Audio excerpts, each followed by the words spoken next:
I recently came back from Ecuador, where I had embedded with the Navy for about a week. Many people say Ecuador is now the world's cocaine superhighway. Ecuador is not a producer in any major way of cocaine. The majority of cocaine that transits through Ecuador is from Colombia, and then secondary to that is Peru. This cocaine goes through Ecuador and it heads to the US and Europe and elsewhere. It's a bit of a prisoner of its own success. Various governments have done really good jobs of trying to create great infrastructure systems. I mean, it is a busy coast. It is cargo ships coming and going all the time, every single day. And that is a great place to store and smuggle cocaine.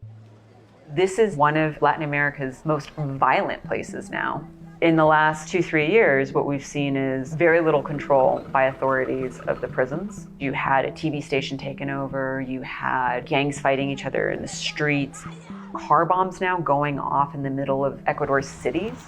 It feels like people are hostages to the situation. In 2009, President Correa expelled the US military from one of its coastal bases. You did not have a giant anti-narcotics program, and without those programs from the State Department to fight narco groups, it allowed cocaine to thrive in Ecuador. Mexican cartels, Colombian guerrilla groups realized, wow, Ecuador is not really on guard. We're going to start exporting a ton of cocaine through Ecuador. And they found allies in local gangs. They use submarines, boats, cargo ships. The Navy feels like they need a lot more resources. They need a lot more money. They need more equipment, and they need more forces. They are trying to scale up as quickly as possible, but the narco groups are also scaling up.